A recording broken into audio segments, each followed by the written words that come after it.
Nabir Asa Vrishabhasha Sudevi Sunu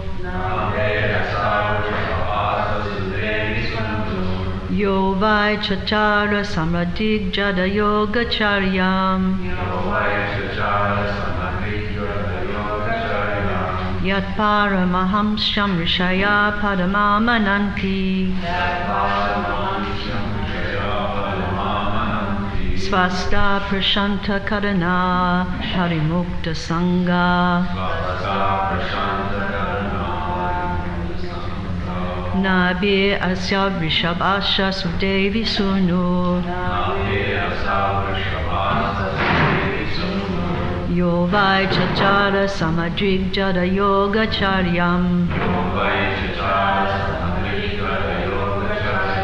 Yat Paramahamsyam Rishaya Padamamananti Svasta Prashanta Karana Parimukta Sangha.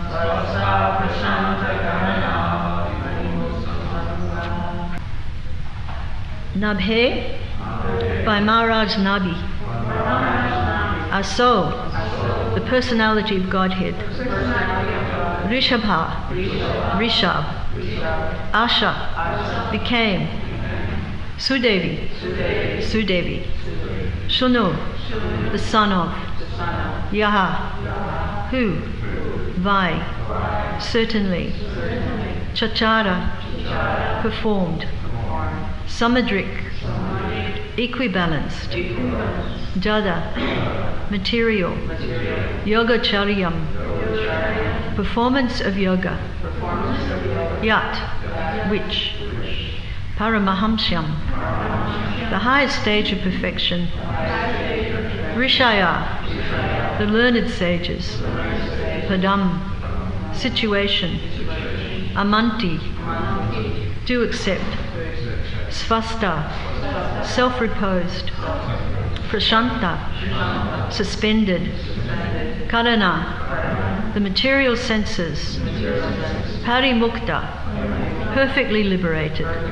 Sangha, material contamination. Translation. The Lord appeared as the son of Sudevi, the wife of King Nabhi, and was known as Rishabhadev. He performed materialistic yoga to equibalance the mind. This stage is also accepted as the highest perfectional situation of liberation, wherein one is situated in oneself and is completely satisfied. Please repeat after me. The Lord appeared as the son of Sudevi, the wife of King Nabhi, and was known as Rishabhadev. He performed materialistic yoga to equibalance the mind. This stage is also accepted as the highest perfectional situation of liberation, wherein one is situated in oneself and is completely satisfied. Jai Srila Prabhupada. Out of many types of mystic performances for self-realization, the process of Jada Yoga is also one accepted by authorities. This Jada Yoga involves practicing becoming like a dumb stone and not being affected by material reactions. Just as a stone is indifferent to all kinds of attacks and reattacks of external situations, similarly, one practices Jada Yoga by tolerating voluntary infliction of pain upon the material body. Such yogis, out of many self-infliction methods, practice plucking out the hairs on their heads without shaving and without any instrumental help. Well, ladies do that when they pluck out their eyebrows. But the real purpose of such Jada Yoga practice is to get free from all material affection and to be completely situated in the self. At the last stage of his life, Emperor Rishabhadev wandered like a dumb madman, unaffected by all kinds of bodily mistreatment. Seeing him like a madman, wandering naked with long hair and a long beard, less intelligent children and men in the street used to spit on him and urinate on his body. He used to lie in his own stool and never move, but the stool of his body was fragrant like the smell of fragrant flowers, and a saintly person would recognize him as a Paramahansa, one in the highest state of human perfection. One who is not able to make his stool fragrant should not, however, imitate Emperor Rishabdev. The practice of Jata Yoga was possible for Rishabdev and others on the same level of perfection, but such an uncommon practice is impossible for an ordinary man.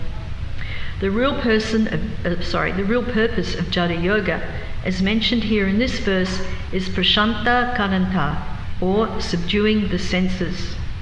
The whole process of yoga, under whatever heading it may be, is to control the unbridled material senses and thus prepare oneself for self-realization.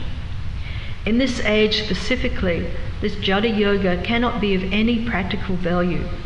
But on the other hand, the practice of Bhakti Yoga is feasible because it is just suitable for this age. The simple method of hearing from the right source, Srimad Bhagavatam, will lead one to the highest perfectional stage of yoga. Rishabdev was the son of King Nabi and the grandson of King Agnidra, and he was the father of King Bharat, after whose name this planet Earth was called Bharatvarsha. Rishabdev's mother was also known as Meru Devi, although her name is mentioned here as Sudevi.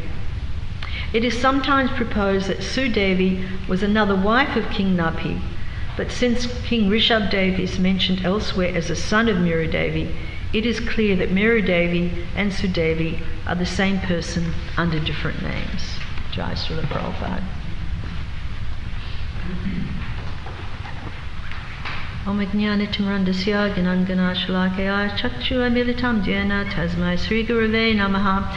So we've been studying this whole chapter, which is entitled the Scheduled Incarnations, and it's been describing the appearances of some of the different incarnations of the Supreme Personality of Godhead, such as Varaha, that's he's been mentioned here, Devahuti Putra, Kapila-Dev, and Lord Brahma is explaining to Narada Muni all of these different incarnations.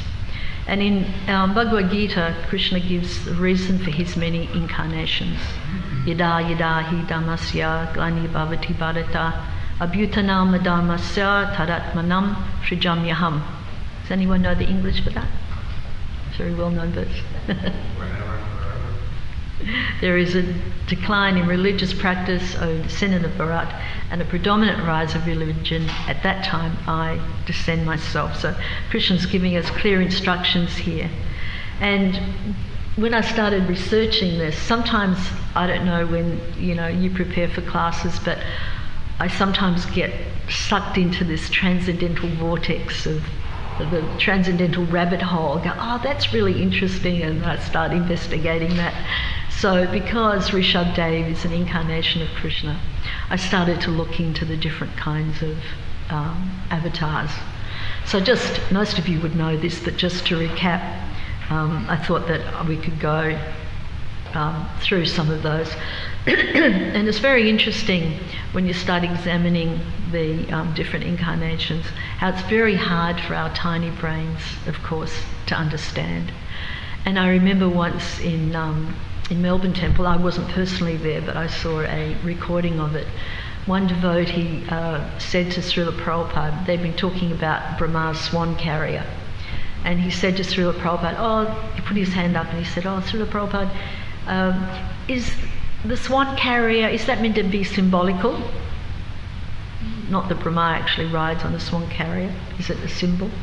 And Prabhupada looked at him really piercingly, and he said, what do you know with your tiny brain and your tiny experience? He said, of course it's a real swan, it's not symbolical. So when we come across these things in the sastras, we have to not try and understand with our mundane information, which is relatively quite limited, and just to go, okay, I don't really understand this, I can't perceive this with my material senses. I'll wait till I've got some realizations. So, and earlier in this chapter, in verse 2, because I look back a little bit, Prabhupada's warning us to be on guard against the invention of unauthorised incarnations of God. And there's heaps and heaps of those in India. There's so many of them. They're practically, in every marketplace. And they have, some of them have a lot of followers. Would someone mind getting me a glass of water? Thank you. Thanks. So they're, in the scriptures, of course, you understand that even the name of the father of the incarnation, the bona fide incarnation of the Lord, and even his village will be described. And when we look into the Kalki incarnation of Krishna, that's not going to happen for another, 400,000 years or something. But he's mentioned in the scripture along with his father's name and along with the village where he's going to be take his birth. So it's really fascinating when you examine this kind of thing. And Krishna expands into so many incarnations, and Prabhupada likens them to like the waves in an ocean.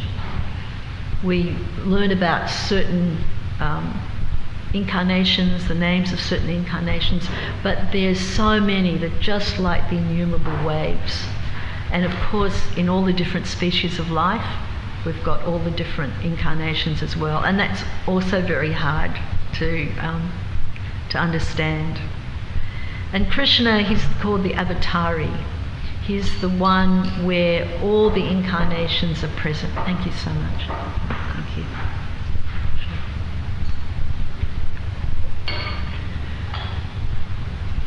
An avatar means one who descends, and as I said, there are many, many of them. And we've got all different kinds of avatars. Would someone like to mention some of the different categories? Sorry? Categories or actual avatars? And no categories. Little avatar? Okay. Yoga avatar. Yes. Purusha avatar. There's the Manvantara avatars, and there are, I think we've said this, the 6. So when Krishna incarnates, all the features of the other incarnations are present within him. So when Krishna actually kills the demons, he's actually not killing the demons, it's Vishnu who's killing the demons, which I thought was very, very interesting. And the fact that there's so many different species of life, and Krishna appears in each of those species. So somewhere there's an incarnation of Krishna as, mosquito, a fly. We've spoken about, we know about the tortoise incarnation, we know about the fish incarnation, all of these different incarnations of Krishna. That the other... And each incarnation of Krishna has his own abode in the spiritual sky. So each incarnation, like Kapila Dev, for example, he has his own planet, which I found very interesting. But the other incarnations, they're partial representations of Krishna. So when I started to look into this a little bit more, it got a little bit technical, but I thought it would be interesting. So of course with the Purusha avatars, we've got Karana-daksha Vishnu, Garbha-daksha Vishnu, and Shira-daksha Vishnu. That's very well known. And in the Chaitanya Charitamrita, it describes that there are 25 Leela avatars, and they perform specific pastimes. Just like Lord Varaha, he rescued the planet from the causal ocean, because Hiranyakashipu, very well-known demon, his brother Hiranyaksha was very greedy for gold. He was an incredibly powerful demon. Of course, in the spiritual world, he was Jai. And was he Jai or Vijay? I forget which one. But one of the brothers, Hiranyakashipu and Hiraksha, were Jai and Vijay in the spiritual world. And that's another whole pastime, as you know. So when... and Lord Varaha, it's described that he's in charge of the laws of gravity. And he performed this great feat of power by restoring the Earth planet from the causal ocean. So Hiranyaksha had been going crazy for his gold, and by digging so deeply, he actually threw the Earth planet off her orbit, and she fell. She fell into the causal ocean. So then Varaha, Lord Brahma, who's, in charge of the universe, he's trying to figure out, what on earth am I going to do now? And you would read in later cantos, a tiny little boar, which is the size of the upper portion of the thumb, came out of Lord Brahma's nostril. And he started to expand and became this gargantuan, wonderful boar with, the hairs glowing red. And then he dove into the causal ocean. And because he's a boar, boars have a very heightened sense of smell. Probably heard of the pigs that seek out the truffles. There's a very rare kind of mushrooms, very expensive. And they do that simply by smell. So Lord Varaha, he located where the Earth planet was. And then he, very carefully picked up the Earth planet on his tusks and restored her to the orbit. And then after that, there's this wonderful, wonderful battle between Hiranyaksha and Lord Varaha. Absolutely beautiful description. If you haven't read that for a while, that's in 3rd canto. Please have another read. It's really fantastic. And then I mentioned Kurma, the tortoise incarnation. He's actually the 11th incarnation of Krishna. And his shell served as a pivot for when the demigods and the demons were churning the milk ocean on Mandarachala Hill. So he had that particular purpose that he came for that. So the scriptures also tell us that particular devotees have a particular incarnation of Krishna that they love to worship. It's their Ishtadev. Some will worship Kurma, some will worship Krishna in different forms. And a point that's interesting that because Krishna is the source of all beauty, his infinite beauty, so each of his incarnations, they are also infinitely beautiful. So even though he may appear as an avatar form of an animal or some creature, we can understand that it's the most beautiful, infinitely gorgeous form of the Lord. But unfortunately, non-devotees, they can't understand this, and they just think, how can I put myself in that position, of course. How can Krishna be so beautiful in the form of, some other creature? It's really hard for us to comprehend, but we have to see through the eyes of the scriptures, and the scriptures are telling us we have to use our spiritual intelligence, and the scriptures are informing us that how beautiful Krishna is. And then we talked about the guna avatars. The guna avatars, Brahma, Vishnu, Shiva. And the material world is governed by the 3 modes. So Lord Vishnu, Lord Brahma, Lord Shiva, they appear respectively taking charge of goodness, passion and ignorance. And yesterday Ramaswamy was talking about Prithu Maharaj, and he's an incarnation of those qualities of Lord Krishna by which one rules over conditioned souls, because he was this great emperor king. And then we talked about the Manvantara incarnations, and there are 14 of those. And they appear in one day of Brahma, which is 1,000 times all of the 4 cycles put together. And in the 1st canto it gives all of their names, the 14 names. I won't go into them now, but if you want to have a look, names like Yagya, Hari, Vaikuntha, Ajita, they're all different names. And then there's the Yuga avatars, Satya, Treta, Dwapara, Kali. So Krishna appears there with different complexions. He takes on the different colours. And his names and form is worshipped by different processes in those particular incarnations. So in the Satya Yuga, his bodily colour is white. In Treta it's red. In Dwapara it's blackish, that's Krishna. And in Kali it's yellow, it's Lord Chaitanya, or golden.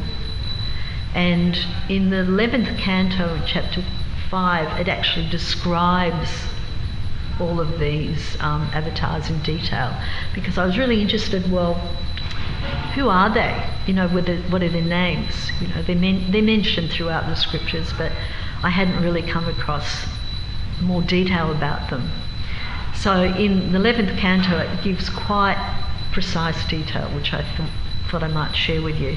So in Satya Yuga, he's white, Krishna's white, and he's four-armed, and he's got matted locks, so he's got dreads, and he wears a garment of tree bark. So he's this great brahmachari. He carries a water pot, he has a sacred thread, he has prayer beads, has japamala, and a rod. And he personally introduces the process of meditation. So each of those yuga avatars, they have their particular process by which they're worshipped and by which they promote, So he promotes this meditation. Of course, in Satya Yuga, people had very, very long duration of life, 100,000 years, that's correct, I think. And they could meditate for huge lengths of time, it was no problem. For us, sitting down quietly, even for the first half of our rounds, especially as you get older, is very difficult. You know, I can chant about 6 rounds sitting quietly cross-legged, then my arthritis starts up and then I have to get up, hobble around a bit, walk a bit, and then sit down again. So we're not equipped for this kind of meditation in this age. But in Satya Yuga, they could do that. And his names, he has a number of names. It's Hamsa, Suparna, Vaikunta, Dharma, Yogeshwara, Ishvara, Amala, Purusha, Avyakta, and Paramatma. And then it goes into all the different descriptions of what things these particular names of the Lord are doing. So Bhaktisiddhanta Sarasvati, he explains that the names are used depending on the focus of the devotee. So for instance, those souls who are self-realized know the supreme reality of the Supreme Personality of Godhead as Paramatma. And persons tainted, that they've got a mixture of goodness and passion, or passion and ignorance, they call him Amala, or the uncontaminated. So each of his names is relevant to the different level of advancement for his servitors. So you can read about that in 11th canto, chapter 5, in 23, verse 23, if you're interested. And then in Treta, what colour is the Lord? He's reddish. And he's described very beautifully. He also has 4 arms, and he has golden hair. And he wears a triple belt, which represents each of the 3 Vedas. And he embodies the knowledge of worship by sacrificial performances. So his thing is jagya. In Satya Yuga, it's the meditation. And in Treta, it's the jagyas, it's the sacrifice. So if you see, and he carries, his symbols are the ladle, the spoon, and other implements of sacrifice. So if you've ever seen any of the jagyas at the Mayapur Gurukul, and it's just beautiful. Whenever we can get to Mayapur again, go to the Gurukul, get permission to go and see those early morning jagyas that the boys, the students are performing every morning, and they have all the beautiful instruments, and it's a very elevating thing to watch. And I remember when my eldest son first went to the Gurukul, and they had a little yagyashala just near Prabhupada's Bhajan Kutir, before the TOVP, of course. And every morning they would go. So, you know, I could only see my son once a year. So I was so proud that the first day that I went to see him, and he's there with the other Gurukul boys singing the Purusha Shukta, and, you know, they were performing the jagyas. It's a very, very powerful feeling when you see these jagyas by our future generation performing them. So this incarnation, he appears to introduce the Yuga Dharma of sacrifice, of yajna. So that's what he does. And his names are names like Vishnu, Yajna, Krishnagarbha, Sarvadev, Urukram, Vishakapi, Jayanta, and Urugai. So anyone who's looking for names of children or grandchildren, you can looking there for a list of names. And of course in Dwapara Yuga, Krishna appears with his dark blue complexion and he wears yellow garments. But he appears only once in the day of Brahma, towards the end of Dwapara Yuga. So Brahma's day, of course, is 4,320,000,000 years, so it's very, very long. And how fortunate are we? You know, the blessings of Krishna and Srila Prabhupada, that we've actually here when Krishna pretty much just appeared, just over 5,000 years ago. Because he only appears once in the day of Brahma. So it's not like every Dwapara Yuga he appears. So this is incredible mercy that we have that opportunity. And of course, you know, the Kali Yuga avatar is Lord Chaitanya, and he appeared just over 520 years ago. So we're incredibly close. We can still go and see all of the tirthas of Lord Krishna, go to Vrindavan and see all of these things. In the future they will be, you know, they'll be lost. Let me just scroll down.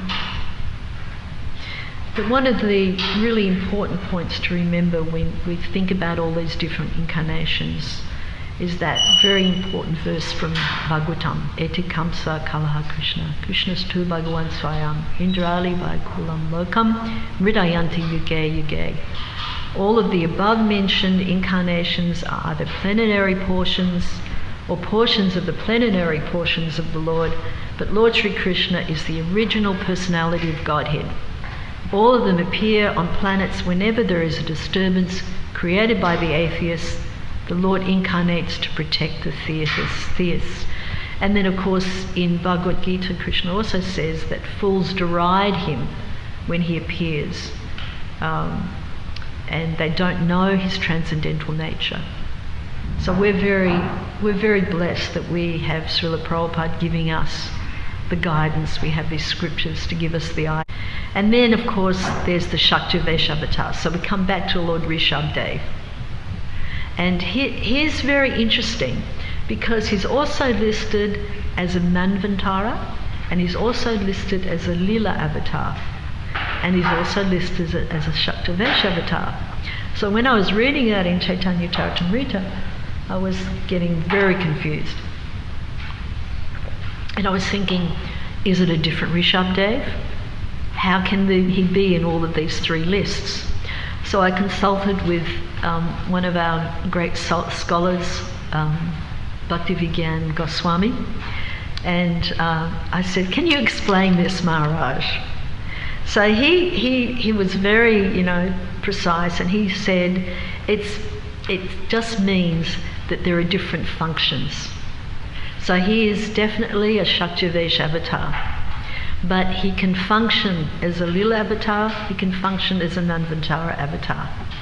So that was reassuring that there weren't three different Rishabhdevs and I didn't know which one. So he explained that they're not mutually exclusive in this regard, but just have different functions. And a portion of Bhagavan, Krishna's Shakti, enters into a being, and then he can also play the function of the Lila avatar or the Manvantara avatar. And the Shaktivesh avatar is an empowered entity, living being, but he's not Vishnu Tattva. And also in Madhya Lila chapter 20, verse 246, Prabhupada explains in the purport that there are two different categories of Shaktivesh avatar. So one is a form of divine absorption, or Bhagavat Avesha. And Prabhupada gives that example of Kapiladev or Rishabdev. So Rishabdev is in that category. And then the other forms of Shaktivesh is the divinely empowered forms like Seshanaga. He is empowered to do direct service to Krishna. Or Anantasesh, he's empowered to carry all the planets on his, bears all the planets within the universe. Lord Brahma, he's empowered to create. And there's a whole list that goes on. So the main point is that Rishabdev is not Swamsa, he's not Vishnu Tattva, but he's empowered by the Lord. And his, great renunciation and realizations, as Prabhupada explained in this report, are very wonderful. And you can read about him in later cantos, in 4th and 5th canto. He's described in more detail. But he gave very good instructions to his sons, because he had 100 sons, and he says, "My dear boys, of all the living entities who have accepted material bodies in this world, one who has been awarded this human form should not work hard day and night, simply for sensual gratification, which is available even for dogs and hogs that eat stool. One should engage in penance and austerity to attain the divine position of devotional service. By such activity, one's heart is purified, and when one attains this position, he attains eternal blissful life, which is transcendental to material happiness and which continues forever." So this is the instruction that we're trying to follow, that we're engaging in doing some penance for our ultimate good. Of course, we don't have to pluck our hairs out or, wander around like mad people, because we're of course not transcendental like Maharaj Rishabh. But the little penances that Prabhupada's asked us to do, even though they may seem really hard when you're very tired or it's very cold in winter and you have to get up, but you just feel so much better.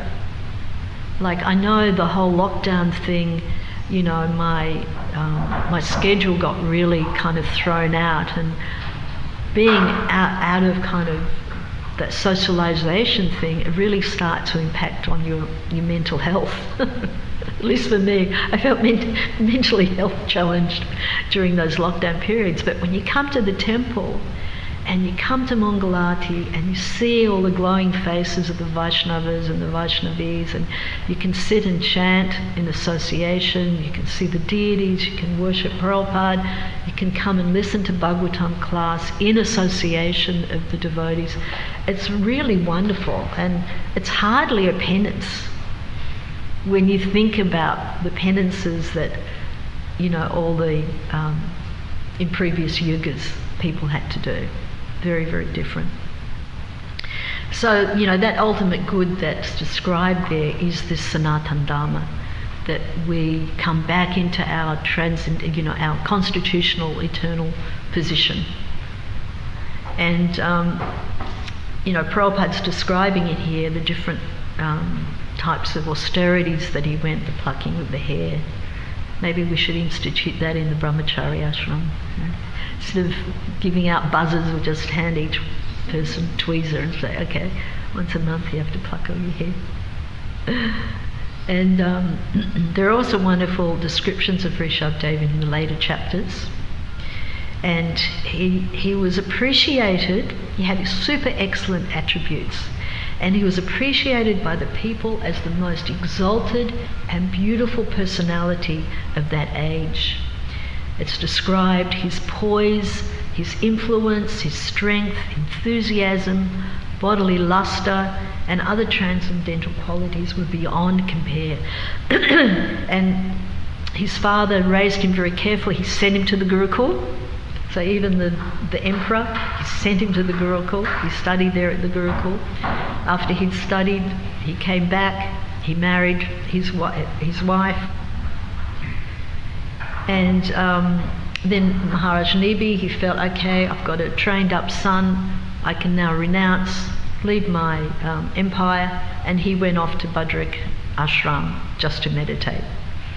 You do that with, and peace of mind. And that's what we're trying to do with ISKCON. We need to have succession planning. And the GBC is trying to do that with the GBC College.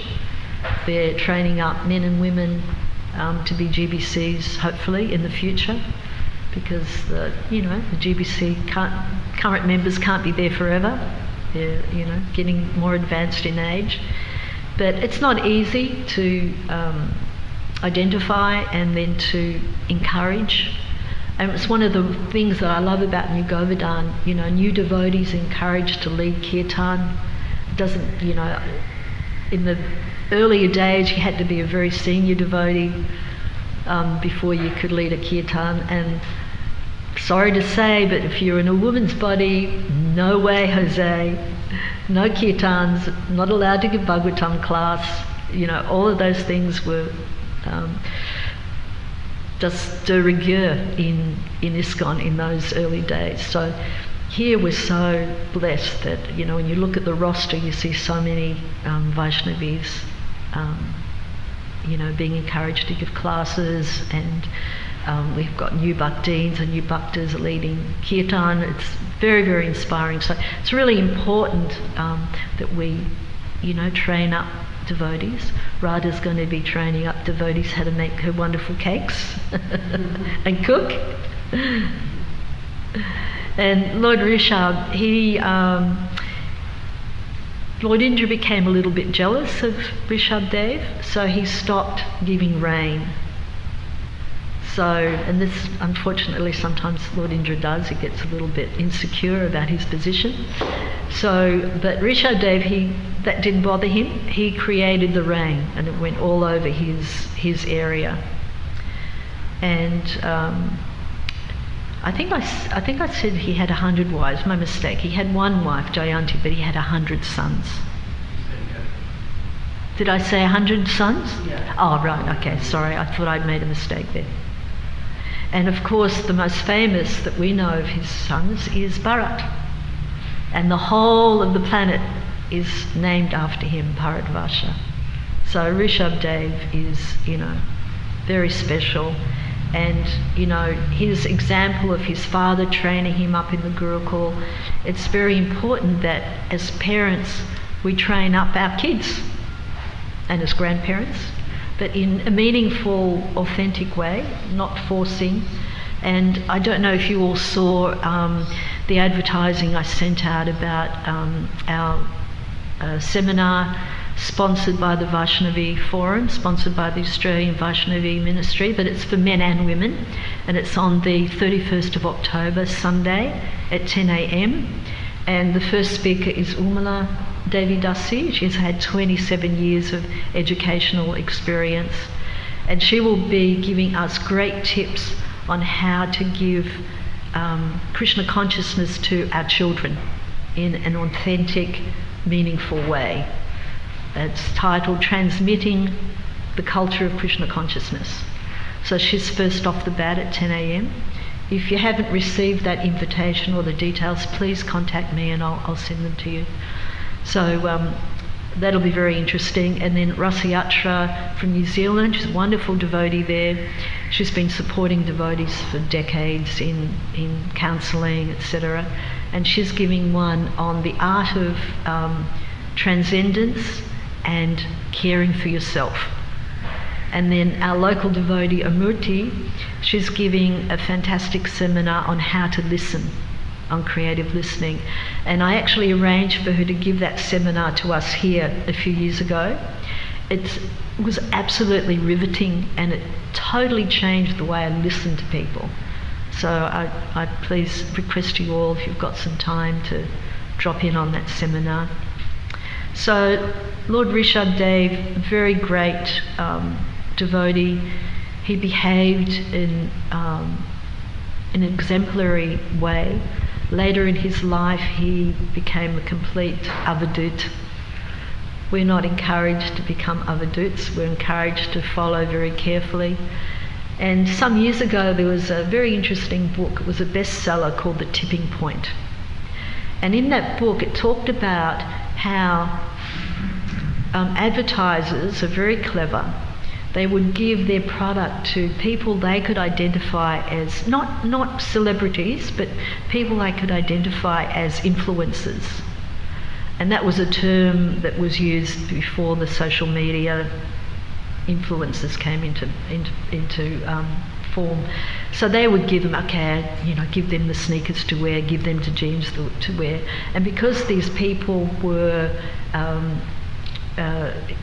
could influence others, then other people go, wow, they're wearing that kind of jean, or they're wearing that kind of sneaker, and they would start buying it, and it tipped that balance.